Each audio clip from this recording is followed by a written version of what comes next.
Soral,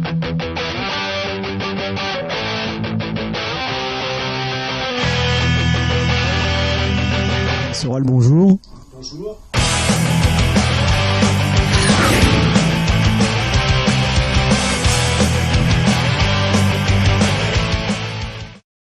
Alain Soral, bonjour. Bonjour. En 2001, vous avez écrit « Jusqu'où va-t-on descendre ?» En 2009, on est arrivé au clip des jeunes de l'UMP. Vous pensez qu'on a atteint le plancher ou on peut descendre encore plus bas ? L'histoire nous démontre qu'on peut toujours descendre plus bas, et puis qu'en général, ça remonte d'un coup. Hein. Oui, j'ai vu moi aussi ce clip qui s'appelle un lip up, c'est ça, de l'UMP, qui est quand même, je l'ai mis d'ailleurs sur mon site personnel avec le commentaire, un clip qui vous donne vraiment envie de faire la révolution, quoi. C'est monstrueux de grotesque. Hein, on touche effectivement là dans le genre des. Je sais pas si les politiques prennent conscience de la manière dont ils détruisent l'image de leur fonction en faisant ça, mais là on est dans le politique, comment dirais-je, déshonoré, ridiculisé jusqu'au bout, quoi. Je sais même pas comment les types, en voyant après la projection, peuvent assumer ça, quoi. Et j'incite les gens à aller voir effectivement ce clip Lip Up UMP 2009. C'est absolument grotesque. C'est-à-dire que même Giscard, avec ses prestations médiatiques foireuses de son époque, des jeunes giscardiens, là, à côté, c'est le général de Gaulle, quoi. Voilà, bon, c'est pas un sujet passionnant, mais ça en dit long, effectivement, sur ce que les politiques sont obligés de faire aujourd'hui pour exister, c'est-à-dire la Star Academy, quoi. On voit David Jean, c'est ça, chantouiller. Ouais, il y a David Jean qui chante. Oui, ils sont tous. Darcos, ils sont grotesques, ridicules, et ça ne peut suggérer chez les gens qu'une espèce de mépris amusé, hein. Ça peut juste à la limite gommer le côté mépris haineux qui a valu à Berlusconi effectivement de se prendre un truc dans la gueule là il y a pas longtemps. C'est juste le côté efficace, et effectivement ça donne envie de se dire que c'est même pas la peine de s'acharner sur les politiques. Ça serait même trop d'honneur que de vouloir les châtier comme on comme on a châtié Mussolini, vous voyez. Voilà, mais que les gens regardent ça et ça produit un choc, quoi, vraiment, sur ce que c'est que la misère du spectacle, quoi. Toujours à propos de l'UMP, ils ont lancé il y a quelques semaines maintenant un débat sur l'identité nationale. C'est aussi une manière d'exister ou il y a un plan plus calculé derrière ? Il est évident que Sarkozy s'est quand même fait élire en partie en piquant les voix des Français en colère qui étaient tentés par le Front National, et que depuis qu'il a fait ça, il n'a fait que élargir à gauche et trahir cet électorat-là, et que là, comme il y a des élections qui arrivent et qu'il prend les Français pour des imbéciles, quand même relativement à juste titre, et qu'il a déconseillé, il s'est dit il faut que je remette une couche de droite, parce qu'il n'arrête pas en fait de faire le grand écart. En fait, lui, ce qu'il fait, c'est gouverner au centre il incarne le parti central, c'est-à-dire la gouvernance unique, etc. Et donc il s'est dit il faut que je refasse un coup, sans doute conseillé, et il a lancé la question de l'identité nationale, qu'il a fait porter par un transfuge du PS, Besson, pour coincer tout le monde, en disant la question de l'identité nationale n'est pas spécifiquement une question de droite, ce qui est d'ailleurs vrai, puisqu'il suffit de regarder Valmy, Jaurès pour savoir que c'est vrai. Donc c'est un coup électoral, mais qui je crois que ce coup se retourne contre lui, parce que finalement il redonne la parole au Front National, qui effectivement sur cette question n'a pas bougé, et qui peut dire voyez, Sarkozy vous a trahi, il essaye encore de vous rouler dans la farine, ce coup-là ne vous faites pas avoir. On sent que Sarkozy finalement a un peu peur de la boîte de Pandore qu'il a ouverte, et surtout quand on parle d'identité nationale, parce que je vois en plus que Sarkozy a fait une sortie en disant il faut absolument sortir du communautarisme, ce qui sauvera la France, c'est de sortir du communautarisme. Là il y a quelque chose de quand même grotesque, c'est qu'il faudrait que Sarkozy donne l'exemple. Je pense notamment d'ailleurs quand il dit ça aux musulmans, parce que Sarkozy, c'est quand même Sarkozy l'américain, c'est lui qui l'a dit, qui pour gérer son image fait des jogging avec des t-shirts de la police new-yorkaise et des Ray-Ban, et va se prosterner lui-même en personne en tant que chef d'État au dîner du CRIF pour recevoir de la part de cette association communautaire ses ordres sur la politique étrangère de la France pour l'avenir à venir. Donc le problème à un moment donné, c'est qu'on est dans le grotesque total. C'est-à-dire que Sarkozy, quand il dit luttons contre le communautarisme et posons-nous la question de l'identité nationale, il est le dernier légitime sur cette question-là. il est bien moins légitime qu'un musulman dont le grand-père s'est battu pour la France à la guerre de 14 ou dans la campagne de Provence, vous voyez. Donc là, je pense qu'il serait temps effectivement que les internautes intelligents nous montrent Sarkozy l'américain d'origine hongroise, le commentaire de Georges Frêche sur son élection, son fameux discours de la journée de Jérusalem. Enfin, il y a moyen de montrer à quel point là, comment dirais-je, Sarkozy se tire une balle dans le pied. Sur le clip de l'UMP ou sur Sarkozy, vous avez employé plusieurs fois le mot grotesque. Est-ce que c'est pas un des caractères les plus graves de notre époque, c'est-à-dire que les élites sont devenues grotesques et donc plus légitimes de leurs privilèges?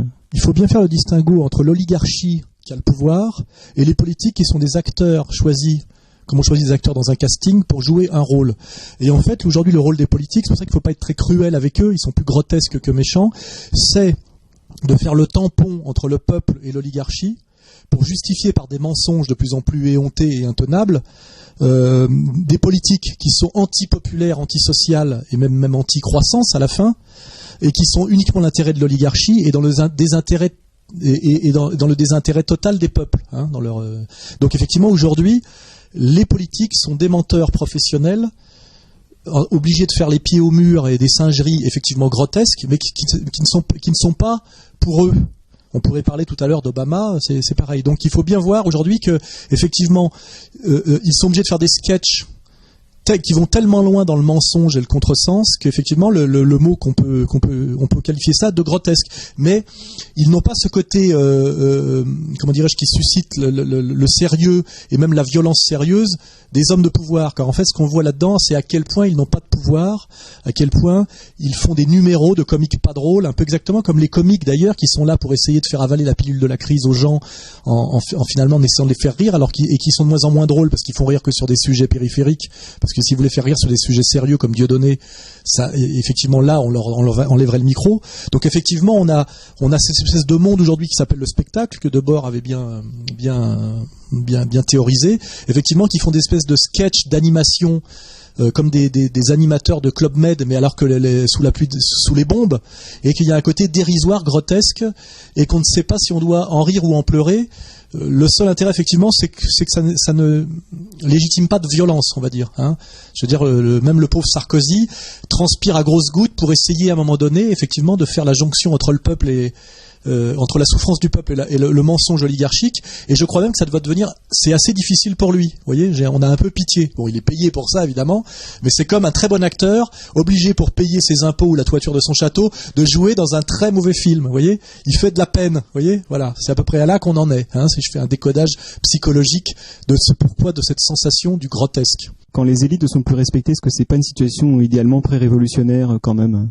Oui, mais bon, ça on sent bien aujourd'hui que la démocratie d'opinion et la démocratie de marché et la démocratie parlementaire, enfin c'est la même chose, est totalement disqualifiée de A à Z, puisque quand le peuple décide quelque chose, les représentants du peuple de l'Assemblée font strictement le contraire. Quand on se rend compte que la gauche et la droite, notamment à l'Assemblée européenne, votent systématiquement, je crois à 97%, les mêmes lois qui leur sont imposées par des technocrates qui ne sont pas élus, pour faire passer en fait les lois du libéralisme intégral de l'UE qui sont un relais du libéralisme impérial. Enfin, on voit très bien aujourd'hui, effectivement, que nous sommes dans une situation où la démocratie, telle qu'elle se définit elle-même, c'est-à-dire une représentativité par des corps, etc., n'a strictement plus rien à voir avec la démocratie qui nous avait été promise. Hein, donc effectivement, on est dans une situation où on se demande jusqu'où ça peut aller, et dire qu'elle est pré-révolutionnaire, il faut à un moment donner que le travail soit fait. Moi, je suis pas un spontanéiste comme Rosa Luxembourg qui a très mal fini.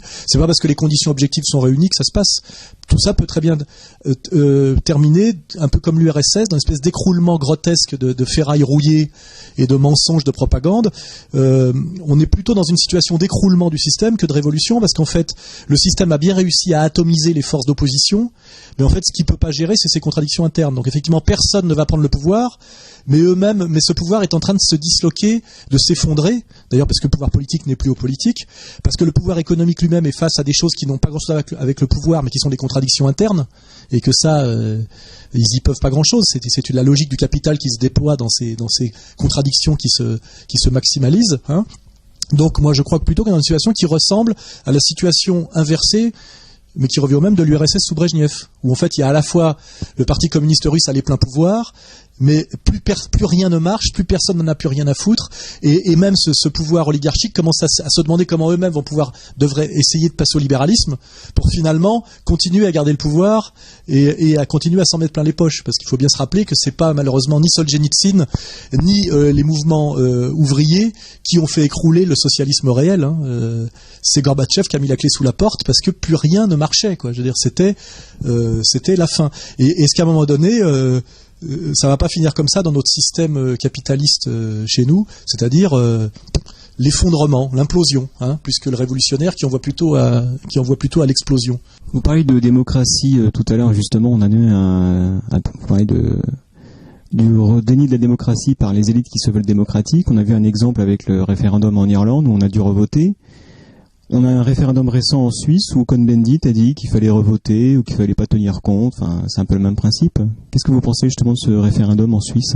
Déjà faire remarquer que la Suisse, par rapport à la France, c'est une authentique démocratie. C'est-à-dire que c'est une démocratie qui pratique la subsidiarité, qui est le seul vrai principe démocratique.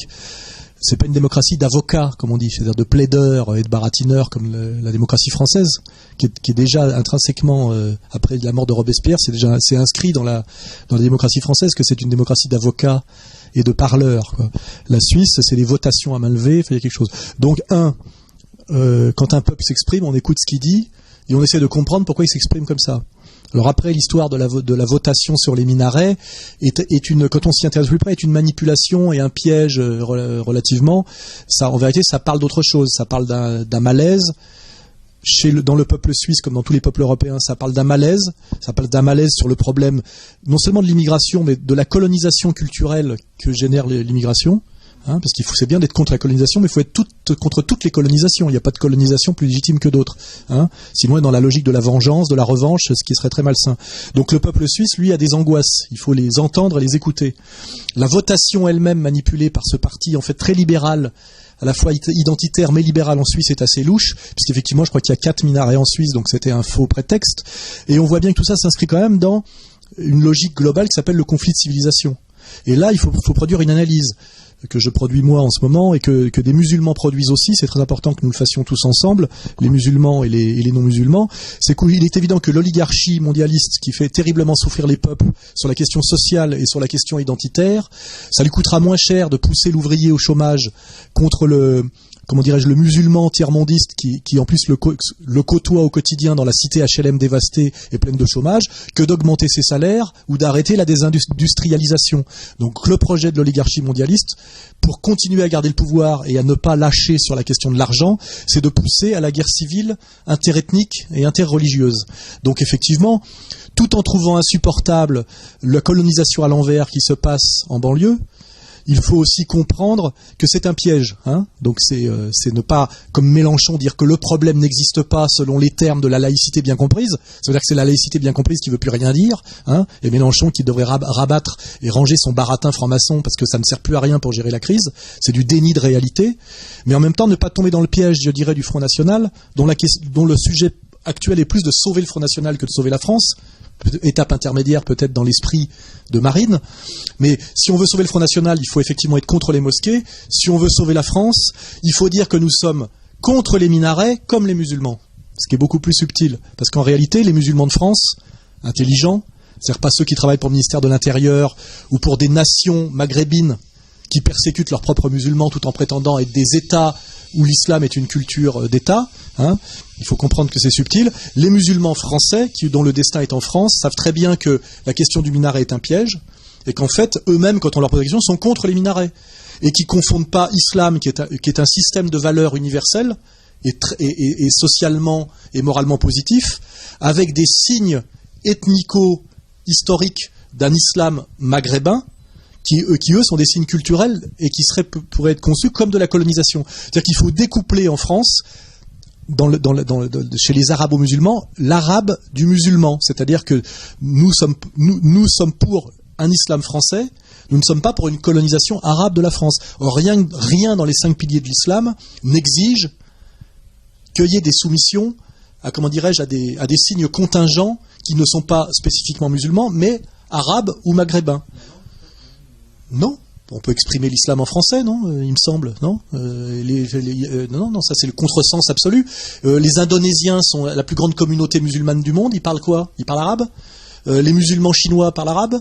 Quand un Chinois se convertit au catholicisme, il se fait débrider les yeux et il se met à parler latin ou français ou italien. Non, je veux dire, il faut absolument comprendre aujourd'hui, et c'est aux musulmans de le faire comprendre, et c'est aux théologiens musulmans français de le faire comprendre à leurs ouailles, qu'il ne faut pas confondre islam, qui est un système de valeurs universelles, et arabité, car en France, l'islam ne s'implantera que s'il se francise, et c'est là qu'il montrera qu'il est une religion universelle, et pas un colonialisme ethno-culturel. Parce que dans un premier cas, c'est un don et une chance pour la France. Dans le deuxième cas, c'est une violence et une colonisation. Et les musulmans français sont des musulmans français. C'est-à-dire qu'ils sont, leur destin, ce n'est pas de coloniser la France ou de déstabiliser la France au service de nations étrangères et de servir de cinquième colonne dans un combat qui en plus dont ils seront les victimes, mais de réussir leur vie en France. Et en quoi le fait d'être des musulmans leur aide à réussir leur vie de Français, et leur aide notamment à instaurer une relation de respect avec les Français. Il est évident qu'un musulman se comporte bien mieux qu'un délinquant en banlieue, et qu'en fait c'est par l'islam en banlieue souvent qu'on sort des pièges de la délinquance, qui sont d'ailleurs les pièges du libéralisme appliqué au sous-prolétariat. Et c'est tout ce travail de pédagogie et ce travail théologique qui doit être fait en France. Mais il doit être fait par des théologiens français, des musulmans français, et pas par Tariq Ramadan, parce que ça c'est le piège qui est tendu malheureusement pour lui à Tariq Ramadan. C'est que dès lors que c'est un théologien suisse rattaché à une branche internationaliste de l'islam qui s'exprime, on se dit l'islam est un vecteur de colonisation. Il faut que ce soit des théologiens, c'est-à-dire des imams français musulmans qui s'expriment pour les Français musulmans et qui s'adressent aux Français. Voilà. Et ça, c'est le chantier qui est en cours. C'est le chantier sur lequel nous, Égalité Réconciliation, aidons et apportons notre pierre. Il y a en ce moment sur notre site une vidéo d'Albert Ali qui se présente comme musulman et patriote qui explique bien tout ça. C'est-à-dire que c'est un travail difficile parce que nous avons comme ennemi une droite racialiste, nous avons aussi comme ennemi une extrême gauche, soi-disant laïcarde, qui est donc anti-islam, et nous avons aussi des musulmans humiliés qui confondent des signes ethniques avec une religion et qui pensent qu'on veut les déposséder de leurs racines culturelles. Or nous expliquons très bien que si leur destin est d'être en France et de devenir français, il faut qu'ils pratiquent un islam francisé. Voilà. Et qui est la preuve d'ailleurs, l'islam a triomphé dans le passé chaque fois qu'il a pu s'imposer comme système de valeurs positif, mais sans porter atteinte à la culture où il s'est implanté. C'est pour ça que l'islam est une religion universelle. Et moi je le dis clairement, et c'est une question théologique, est-ce que Allah est le Dieu des Arabes ou est-ce que c'est le Dieu de tous les hommes ? J'admets que Mahomet est le prophète arabe de Dieu, mais Allah n'est pas arabe. C'est un contresens théologique, et si Allah est le Dieu des Arabes et que le Dieu des Arabes, ça ne peut pas être le nôtre, français. Donc c'est aux musulmans d'expliquer en bon théologien que Allah est le Dieu de tous les hommes. Et si c'est le Dieu de tous les hommes, il n'a pas à se présenter à moi en babouche et en djellaba spécialement, et il n'a pas à exiger de moi que je porte djellaba et babouche. Sinon c'est un contresens théologique. Et les théologiens musulmans français savent très bien l'expliquer, mais on ne leur donne jamais la parole. On donne systématiquement la parole à soit des agents du ministère de l'Intérieur, finalement soumis aux CRIF qui sont là pour faire monter les tensions ou déshonorer leur communauté comme le recteur Boubaker en se félicitant de l'attaque sur Gaza, ou des imams, étant donné qu'il n'y a pas de clergé dans l'islam, qui sont plus ou moins des agents des ministères de l'Intérieur des pays du Maghreb dont ils sont originaires et qui expriment en général non pas l'islam universel mais un islam politique et soumis à la politique des États étrangers maghrébins. Et ces États étrangers maghrébins ne rendent jamais service aux musulmans, d'ailleurs, non pas déjà chez eux, parce qu'ils persécutent systématiquement les musulmans chez eux, il faut quand même le savoir, il faut le vérifier. Hein. Et en plus, ils se servent des musulmans, souvent binationaux français, comme d'une cinquième colonne dans un combat politique d'État à État, sans jamais se soucier, finalement, de l'intégration réussie de ces Français musulmans, parce que s'ils réussissent leur intégration, ils cesseront d'être une arme pour le gouvernement tunisien, marocain ou algérien. Ils deviendront des Français. Donc il faut bien comprendre que les musulmans français comprennent qui sont leurs ennemis et où ils sont. Ils sont multiples et ils sont souvent au milieu d'eux. C'est ça le problème, voilà. Et il faut comprendre qui leur tend la main et à qui il faut qu'ils tendent la main. Alors évidemment, c'est complexe mais c'est le chantier de ces 10 prochaines années. Et soit la France sera détruite si elle ne résout pas cette question de l'islam, soit elle deviendra à nouveau la grande nation si elle répond positivement à ces questions. Et c'est pour ça que moi je suis pour un islam de France et pour les mosquées sans minaret et sans dôme d'ailleurs. Je ne suis pas pour des monuments coloniaux arabisants en France, je suis pour des mosquées françaises de l'islam universel. Voilà. Et si nous gagnons ce combat, la France est sauvée. Si nous le perdons, la France aura le même destin que le Liban, que la Yougoslavie ou que l'Irlande. Voyez ? Et c'est ça le projet de l'Empire. Le projet de l'Empire, c'est de détruire par la guerre les guerres ethniques toutes les nations fortes qui sont des obstacles à son projet mondialiste. C'est pour ça que la Yougoslavie, sous leadership serbe, a été détruite, car les Serbes étaient le grand peuple des Balkans. C'est pour ça que ont été manipulés les musulmans kosovars qui n'avaient rien demandé. Et je vais vous faire remarquer que sur le dossier yougoslave, les mêmes, c'est-à-dire Bernard-Henri Lévy, Kouchner et même le CRIF, étaient pour les minarets. Ils sont pour les minarets. Ils sont pour les minarets, pour le communautarisme et pour la guerre civile au service de l'empire mondialiste. Ce sont toujours les mêmes pièges et ce sont toujours les mêmes fautes que nous commettons. Voilà. Donc c'est pour ça que nous, comme notre but, ce n'est pas de sauver ni le Front National, ni de se faire plaisir dans la guerre ethnique, mais de sauver la France. Pour sauver la France, il faut éviter le piège du conflit de civilisation, il faut tendre la main aux musulmans, et il faut que les musulmans comprennent ce qu'ils doivent faire pour que cette jonction s'opère, car il n'est pas question de se soumettre à un colonialisme arabe sous prétexte d'islam. Ce n'est pas la même chose. Voilà. Et ça, c'est le chantier de demain. C'est ce chantier que nous allons, sur lequel nous allons travailler la main dans la main avec des Français musulmans. Et nous sommes déjà en train de le faire. Et normalement, quand on fait de la bonne pédagogie, tous les gens de bonne volonté, d'un camp comme de l'autre, comprennent que c'est ça la vérité, que c'est ça la solution pour la France, pour la plus grande gloire d'Allah.